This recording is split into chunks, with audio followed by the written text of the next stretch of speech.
a fuel truck.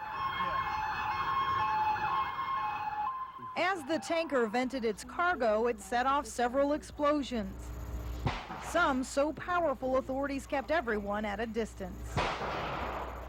The dual tanker truck arrived at the base about 1 o'clock to make a gas delivery. He was making a left-hand turn into the base entrance. We had a 9,000-gallon gasoline truck coming into the base to deliver at the base gas station, and as it came around, it had the accident.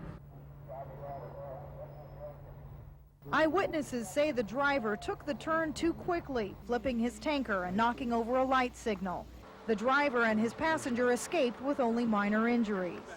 They put a 6-inch dike across there, and if they hit hard enough the first time, it should go out. The heat was so intense, officials closed Highway 1 and Lompoc-Casmelia Road to all traffic near the base. Across the street at Vandenberg Middle School, students weren't allowed outside their classrooms. We asked the teachers and the principals to keep their kids in class, keep the windows closed, cancel recesses. This keeps them from breathing what you and I are breathing right now. You got no product over here, you got no product you have through any part of the highway. As the fuel continued to burn out of control, firefighters had to decide whether to try and extinguish the fire or let it burn itself out. It could be some time before they have this fire out. Firefighters say the more they hose the truck down, the greater the risk of spreading the fuel and the fire. After allowing the fire to burn for nearly an hour, firefighters moved in with aviation foam trucks to quench the hot blaze. At Vandenberg Airforce Base, Kathleen Hernandez, Key News.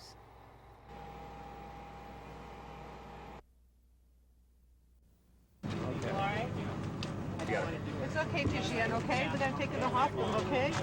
Emergency workers move as quickly as they can. These children have spent the last 24 hours in the wilderness, surviving a harrowing accident and the perils of the forest.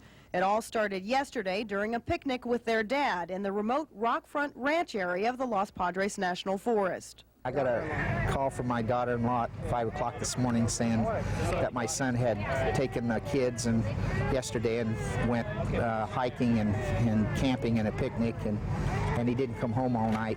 Concerned Gene Fichter went in search of his son Daryl and the 4 kids. Fichter first spotted the oldest of the children, 8-year-old Danielle. Is that your little brother? Ready? Yeah.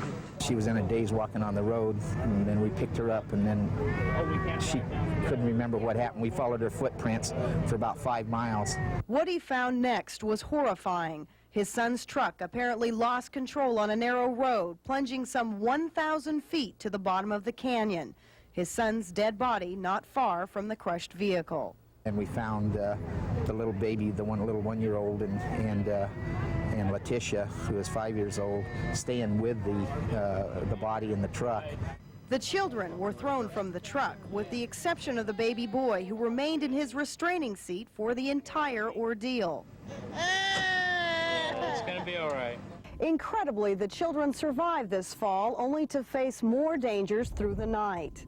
I guess a mountain lion tried to get one of the girls, but the dog barked at it and chased it away, and so they've had a real traumatic experience. The rugged roads made the rescue difficult and made helicopter landings impossible. But thanks to a local rancher, the children were quickly airvac'd out to the nearest hospital in Santa Maria. At Rockfront Ranch, Kathleen Hernandez, Key News.